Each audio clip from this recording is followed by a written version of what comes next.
अब चाहिँ बाहिर खानाको इन्जोय लिँदै सिस्नुसँग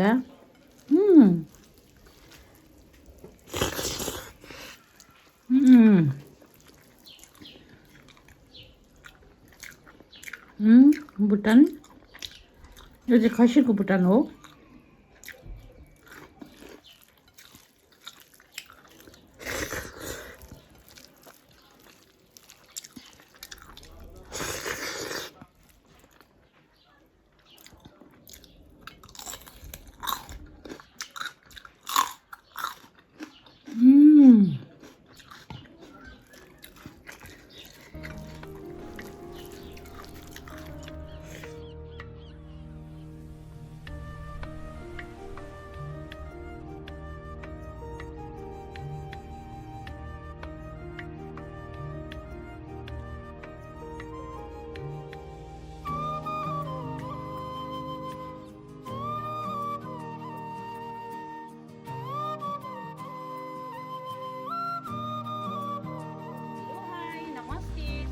हाम्रो पूर्वेली किचनमा आज फेरि म जङ्गल जाँदैछु।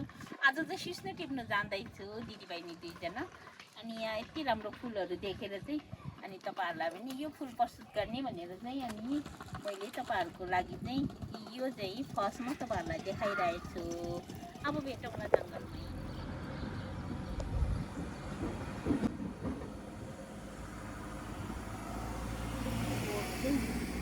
एकदमै मजा आउँछ अहिलेको समयमा चाहिँ।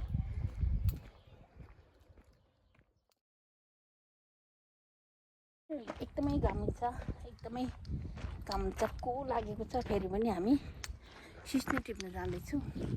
अब चाहिँ सबै ठाउँमा फुलै फुल, यस्तो दामी छ।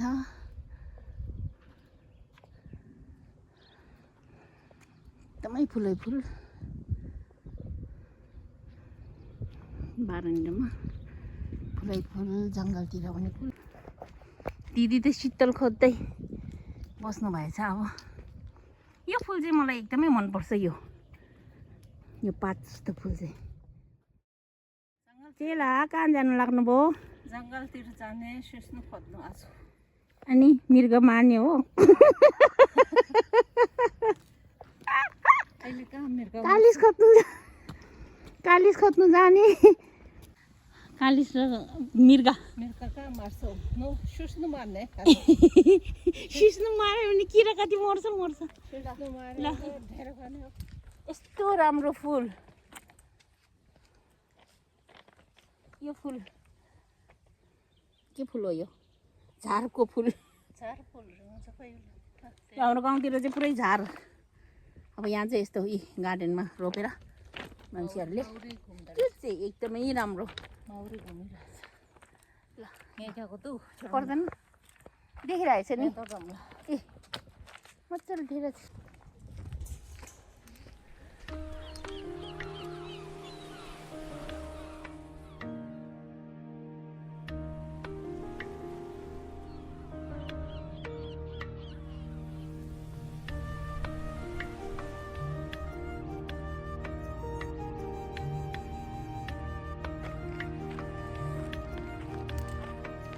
अब अस्ति घाँस काटेको थिएन, अहिले चाहिँ घाँस काट्नु।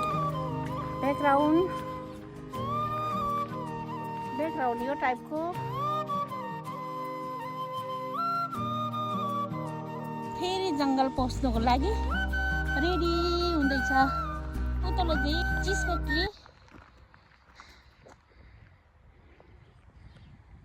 फ्याक्ट्री हो। त्यो चाहिँ एकदमै ठुलो चिज फ्याक्ट्री छ यहाँ। यो चाहिँ कन्तनथुर गाउँ हो। यदि तपाईँहरू स्विजरल्यान्डमा हुनुहुन्छ भने चाहिँ यो कन्तनथुर गाउँ हो। म फेरि आज दिदीकोमा आएको छु, त्यही कारण आज फेरि छोटो मिठो भिडियो एउटा सुट गरिरहेछु तपाईँहरूको लागि। ल अब चाहिँ हामी जङ्गलमा पुग्नु आँटे। जङ्गलमा छिर्नु लागेको। अब एकछिन हिँडेपछि छिर्छ। यहाँ एकछिन माथि बिसाउँ है। ए पहिला सुरुमा त यो चाहिँ सोधौँ है त तपाईँलाई। यो हाम्रो माथितिर त्यो ढाडभित्र हुने चाहिँ होइन, बाख्रालाई घाँस काट्ने चाहिँ के यसको नाम चाहिँ जल्टिङ भनेको त हाम्रो भाषा हो नि त नि नेपालीमा के भन्छ लारा त लारा हो घेरा एउटा पोलेर नि हामीले त्यो बन्दुक बनाएर खेल्थ्यौँ नि त्यो होइन त्यो चाहिँ हो भने चाहिँ सानो काकाको छोरा धाने दाइले खतरा हिर्काउँथ्यो गालातिर माइकट त्यो चाहिँ कहिले बिर्सिँदैन म त फकतक्के भनेर आमामामा त्यो निङ्गालोको त्यो एउटा काटेर फकतक्के फोकतक्पा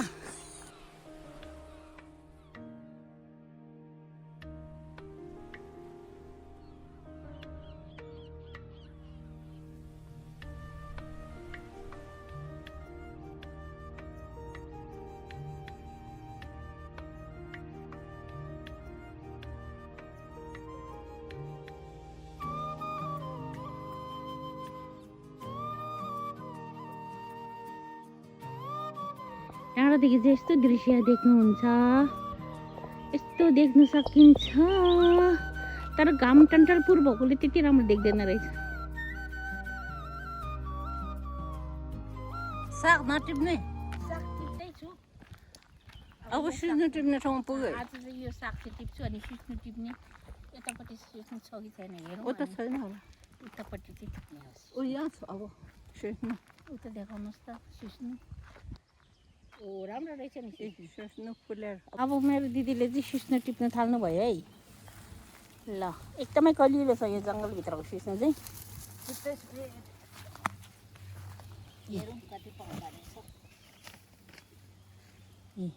एकदमै राम्रो छ सिस्नो एकदमै कलिलो टुप्पा टुप्पा मात्रै टिप्नुहोस् है अब चाहिँ सिस्नो टिप्ने तरिका यो है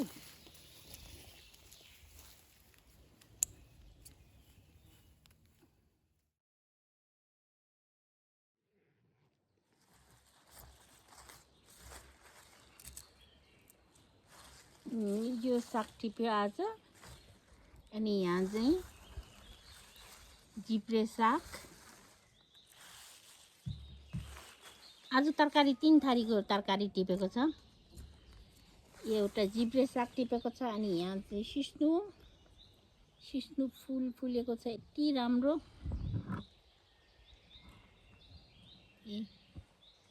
एकदमै राम्रो फुल एकदमै राम्रो सिस्नो पाएको छ र जिब्रे साग पनि टिप्यो आज अनि यो पहिलो फुल फुल्ने साग पनि टिपेको छ एकदमै कलिलो रहेछ जङ्गलभित्र टिप्यो भने चाहिँ एकदम कलिलो पाउँछ तर बारीको चाहिँ एकदम छिपी किनभने धेरै घाम लागेर चाहिँ एकदमै पहेँलो भइसकेको छ त्यो मोल छरेको छ भनेर चाहिँ खाँदैन जङ्गलको मात्रै टिपेर खान्छ एकदमै राम्रो किरा पनि छैन यसमा त किरै हुँदैन यो तितो भएर किरा लाग्दैन यसमा चाहिँ यसमा पनि किरा लाग्दैन रहेछ यो जिब्रे सागमा पनि किरा लाग्दैन रहेछ एकदमै कलिलो जङ्गलभित्र चाहिँ एकदमै नरम पाएको छ र सिस्नो पनि एकदमै राम्रो सिस्नो पाएको छ सिस्नो पनि ठुलै फुल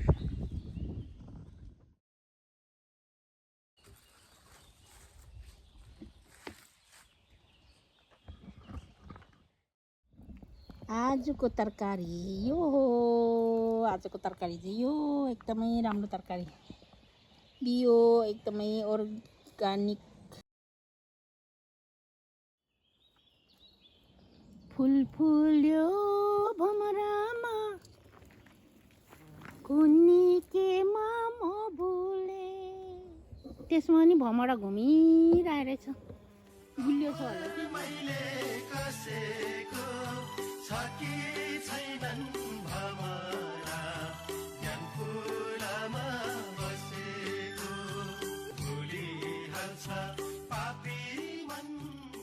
हेलो अब चाहिँ हामी घरमा आइपुगे अब चाहिँ घरमा छिटो छिटो पुगेर चाहिँ सिस्नो केलाइहाल्नुपर्छ सिस्नो घामले त्यसै पनि ओइलाइसकेको छ र आज चाहिँ भात पकाएर चाहिँ सिस्नो भात सोर्याम खानुपर्छ है त ल अब चाहिँ सिस्नो केलाउनु थालेको हेर्नुहोस् त सिस्नो मेरो सिस्नो ओइलाएछ तुरुन्तै केलाउनु पाएन त्यही कारण अब चाहिँ केलाउनु थालेको अब सिस्नु केलाउँ है त। सिस्नु टिपेर ल्याएको छु जङ्गलबाट।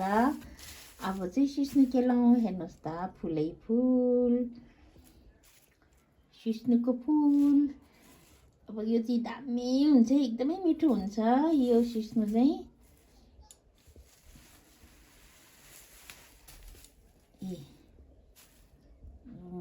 अब चाहिँ यसलाई पिठो छर्केन भने चाहिँ मसिनो मसिनो किरा रहेछ। अब चाहिँ पिठो छर्केर चाहिँ केलाउँ है त। पिठो छर्केर केलायो भने चाहिँ किरा चाहिँ छिटो छिटो भाग्छ, त्यही कारण चाहिँ अब चाहिँ म पिठो छर्किँदैछु।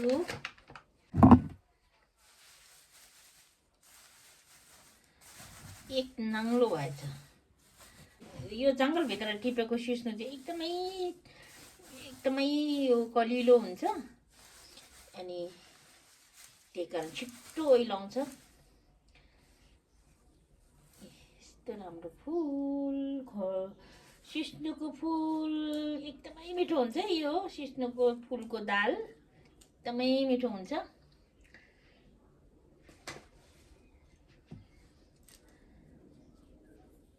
तर किरा चाहिँ एकदमै राम्रो हेर्नुपर्छ, अहिले चाहिँ किरा हुन्छ।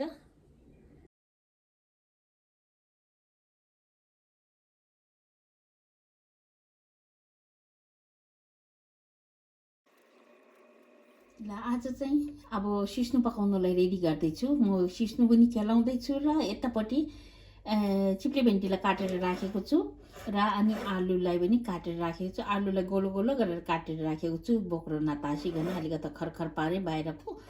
अनि यो नयाँ आलु हो, त्यही कारण यो चिप्ले भेन्डी पनि मैले काटेर राखेँ 1 पाउ जति। किन सिस्नु धेरै भएको हुनाले चाहिँ मैले यो 1 पाउ हाल्नु आँटेको। ठिकठिकैको 2टा आलुलाई काटेर राखेको छु। यो सिस्नु चाहिँ आज म हाम्रो गाउँको तरिकाले गरेर हाम्रो गाउँमा कसरी पकाउँछ त्यही तरिकाले चाहिँ सिस्नु पकाउने छु। अब म यो आलु र चिप्ले भेन्डीलाई चाहिँ हालिदिन्छु है त। पाक्नु आँट्दाखेरि चाहिँ सिस्नुलाई हालिदिन्छु। अब यसलाई चाहिँ छोपेर पाक्नु दिने। थोरै नुन हालिदिन्छु म।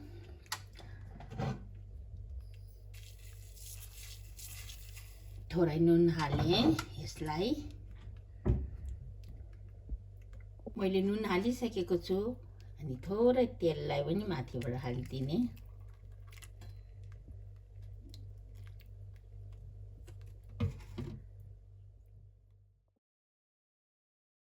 चिप्ले भेन्डी र आलु पाकिसक्यो, एकदमै लसैलो भएको छ। अब चाहिँ सिस्नु हालिदिउँ है त। अब चाहिँ सिस्नु मैले केलाएर धुएर सबै रेडी पारेको छु।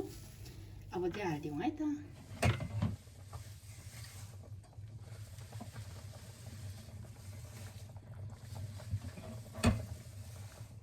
एकदमै सफा भयो। खासमा सिस्नु धुयो भने चाहिँ हाम्रो गाउँमा चाहिँ सिस्नु धुँदैन, टेस्ट जान्छ भनेर एकदमै सफा ठाउँबाट टिप्छ र अनि धुँदैन। मलाई चाहिँ यहाँ फेरि यो किरा हुन्छ भनेर डर लाग्छ, त्यही कारण चाहिँ अनि मैले चाहिँ पखाल चाहिँ एकछिन पानीमा डुबाइराख्ने एकछिन, अनि त्यहाँदेखि चाहिँ अनि मजाले चाहिँ पखालिदिने। ल अब चाहिँ सिस्नु लगभग पाकिसकेको छ, एकदमै ठुलो पानी भएको छ। 3-4 लिटर भएको छ यो चाहिँ। किनभने मैले चाहिँ यो यसरी एकैचोटि बनाइराख्यो भने चाहिँ अनि विन्टरमा खानुको लागि अनि थुप्रै छाक हुन्छ। यो चाहिँ आज खान्छु अनि त्यहाँदेखि सबै प्याक गरेर राख्छु विन्टरमा खानुको लागि चाहिँ। विन्टरमा कहिले कहिले खानुलाई अनि एकदमै मिठो हुन्छ यो यसरी राख्यो भने चाहिँ। अब यसलाई चाहिँ यसरी मजाले घोटेर पकाउने। एकदमै लसैलो भएको छ चिप्ले भेन्डी र आलुले। अनि यसलाई चाहिँ फिर्की हालिदिन्छु अब मजाले। पहिले सुरुमा त म यो टिमुर र लसुन कुटेको चाहिँ हालिदिन्छु। टिमुर चाहिँ भक्कु हाल्ने यसमा।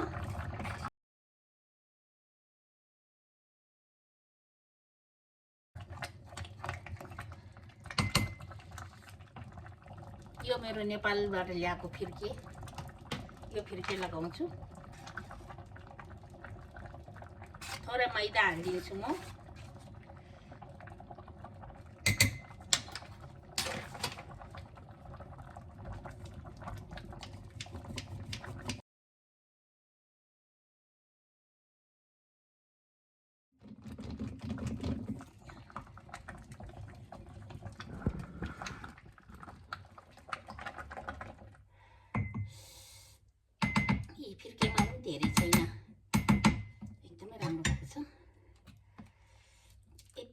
ठुलो राखिदिन्छु म चाहिँ।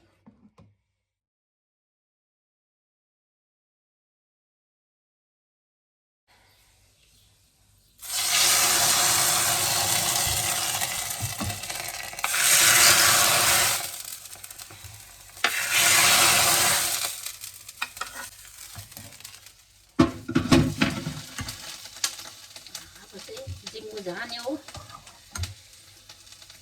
यो जिम्मु झानेको सिस्नो चाहिँ एकदमै मिठो हुन्छ है, एकदमै राम्रो भएको छ। मैले चाहिँ खाना रेडी पारेको छु। अब चाहिँ हरियो खोर्सानीसँग खाने हो। अनि खसीको बुटन लिएको छु, अनि यहाँ सिस्नो लिएको छु। हेर्दै खाउँ खाउँ लाग्दो भएको छ। तपाईहरु पनि इन्जोय गर्नुहोला, तपाईहरु पनि यसरी नै बनाएर खानुहोला।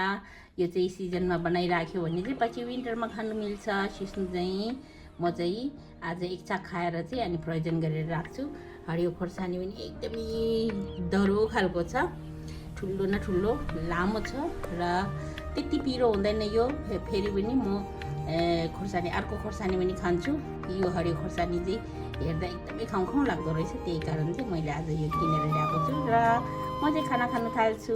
इन्जोय। अनि यदि मेरो भिडियोलाई मन पर्यो भने लाइक, सेयर, कमेन्ट, सब्सक्राइब गर्नु चाहिँ नभुल्नुहोला। अनि अर्को भिडियोमा फेरि भेटौँला। Bye bye.